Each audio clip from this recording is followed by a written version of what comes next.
ارشاد بھٹی صاحب کے ساتھ پوڈ کاسٹ ہوئی, لوگوں نے نیگیٹولی اسے پریزنٹ کرنے کی کوشش کی صرف سوال چلا کے. جب لوگوں نے جا کے وہ پوڈ کاسٹ دیکھی ہے تو نیچے آپ کامنٹس پڑھیں, آلموسٹ 99.99% کامنٹس ایکسٹرا آرڈنری ہیں, حق میں ہے, اور لوگ کہہ رہے ہیں پہلی دفعہ سنا ہے جی. ظاہر وہ دوسرے فرقوں کے تھے, وہ اس چکر میں آئے تھے کہ چلو انجینئر صاحب کا کوئی رگڑا نکالا ہوگا بھٹی صاحب نے, ان کی زبان لمبی ہے. تو میں نے آپ کو بتایا کہ زبان بھٹی صاحب کی ہو, شاہ زیب خانزادہ کی ہو, کاشف عباسی کی ہو, اللہ کے فضل سے میرے سے زیادہ لمبی زبان نہیں ہے, کیونکہ میرا یونیورسٹیز کا بھی تجربہ ہے اور 30 سالہ مولویوں کا تجربہ ہے, اور ایک فرقے کے مولویوں کا نہیں, سارے مولویوں کا.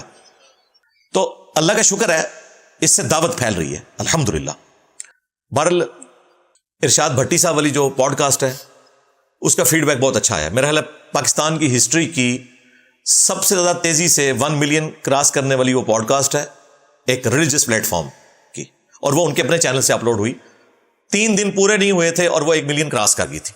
اور مجھے فیڈ بیک اس طرح ملا کہ اس کے بعد کافی سارے لوگوں نے رابطہ کیا, چاہے وہ ریاستی اداروں کے لوگ تھے جو ہمارے اسٹوڈنٹس ہیں, یہ وہ والے نہیں وہ جو نامعلوم افراد ہیں, خلائی مخلوق کی بات نہیں کر رہا, جو اسٹوڈنٹس ہیں, جوڈیشری کے لوگ ہیں, ملازم پیشہ لوگ ہیں, مذہبی لوگ ہیں, اور ایسے لوگ جن کا دین سے کوئی لینا دینا نہیں, صرف سیاست کی غرض میں انہوں نے کہا کہ بھٹی صاحب گئے ہیں تو انجینئر صاحب نے لمحہ پالیا ہوئے گا, اور خدمت اس میں کی ہمارے پی ٹی اے والے بھائیوں نے, انہوں نے صرف سوال ہی اپلوڈ کیے.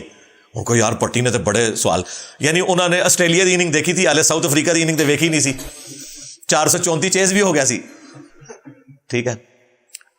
تو وہ ان کو بھی میں یعنی سلوٹ پیش کرتا ہوں, شر میں سے خیر نکلا, لوگ گئے اور الحمدللہ وہاں 99.99% کامنٹس, بلکہ مجھے تو کوئی نیگیٹو کامنٹ نہیں نظر آیا.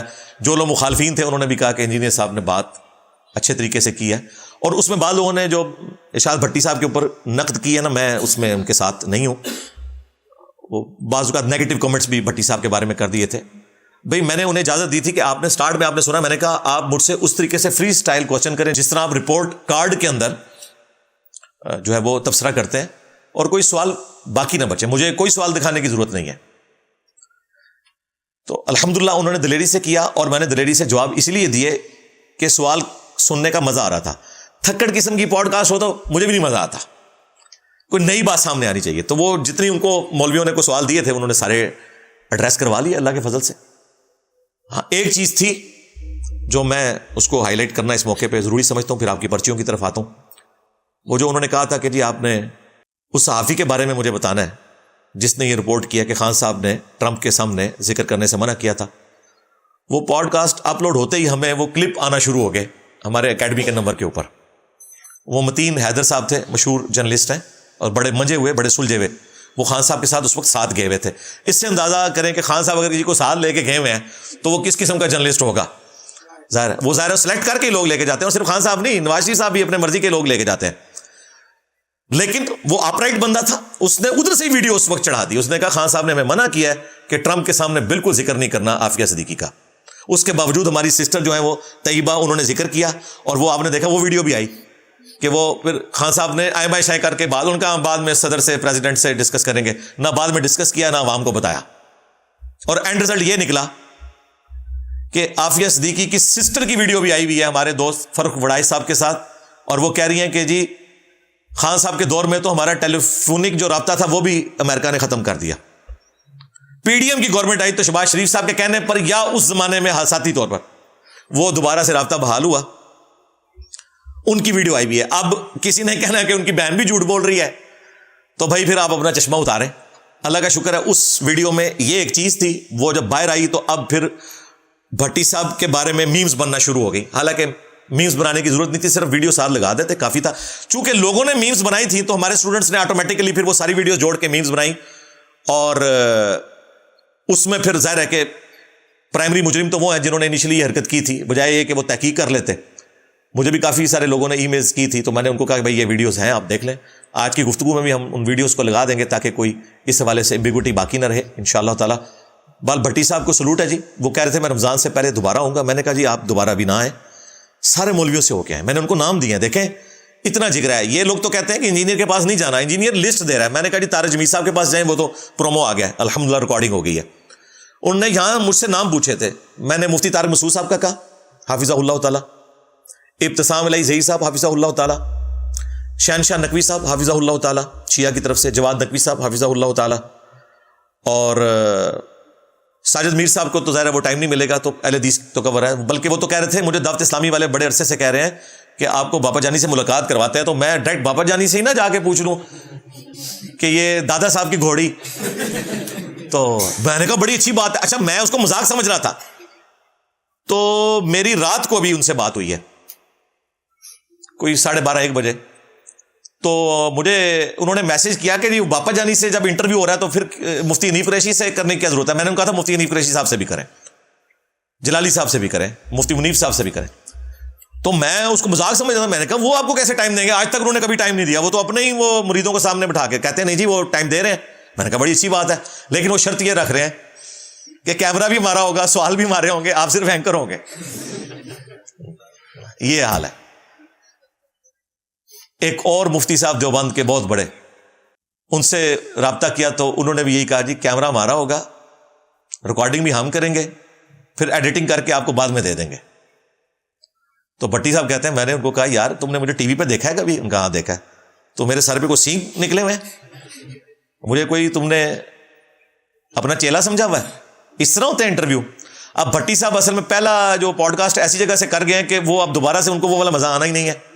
تو میں نے کہا ساروں سے ہو گیا ہے، اور یہ جتنا گند آپ کے دماغ میں بھرنے کی کوشش کریں گے وہ سارا جمع کریں، اور پھر آرام سے جب ان کا بڑا بھائی آزاد ہوگا، یعنی کہ شیطان، رمضان کے بعد، تو پھر یہ بھی نہ کہے کہ رمضان میں ہماری نفری پوری نہیں تھی، ہمارا تو بڑا جرنیل ہے ہی نہیں تھا.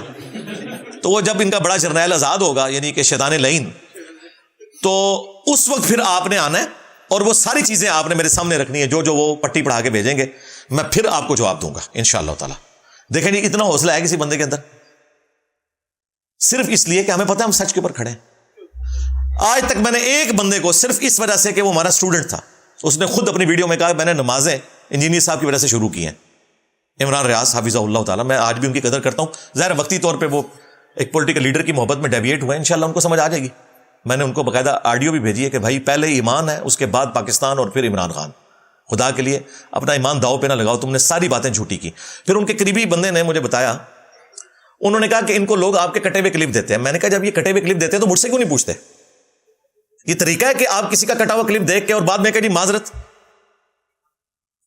ویسے اس نے کوئی نہیں کی ہے. الٹا انہوں نے کہا کہ میں یہ شرطیں رکھتا ہوں تو میں انجینئر صاحب کے ساتھ بیٹھوں گا. میں نے کہا وہ بھی رکھ لو، اور 200 مولوی جو تم سے رابطے میں ان کے بھی سوال رکھ لو. میں بغیر کسی شرط کے تمہارے ساتھ بیٹھنے کے لیے تیار ہوں، آن لائن آ جاؤ، اور نیوٹرل امپائر بھی نہ رکھو. آفتاب اقبال صاحب کو رکھ لو، لیکن دیکھ لیں وہ بھاگ گیا. ایک ہی بندے کو بلایا تھا میں نے، اور صرف اس لیے کہ وہ اسٹوڈنٹ تھا اور وہ لوگوں کو گمراہ کر رہا تھا ہماری اس دعوت حق کے پوائنٹ آف ویو سے. دیکھیں میری ذات اس وقت صرف میری ذات نہیں ہے نا، میری کریڈیبلٹی لوز ہوتی ہے. مجھے کوئی اسٹیبلشمنٹ کا اگر کہتا ہے کہ جی میں ایجنٹ ہوں تو یہ تو بڑا خطرناک معاملہ ہے. اور کہہ رہا کون ہے؟ اور پھر ہر بات میں جھوٹ بول رہا ہے. اس نے کہا جی مارنگ بلوچ پہ کبھی نہیں بولا، اور مارنگ بلوچ جب یہاں بیٹھی ہوئی تھی میں نے اس وقت کاکڑ صاحب بلوچستان کے وزیر اعظم تھے، ان کا نام لیا، چیف جسٹس کا نام لیا کہ آپ بلوچستان سے ہیں، ان کے مسئلے حل کریں.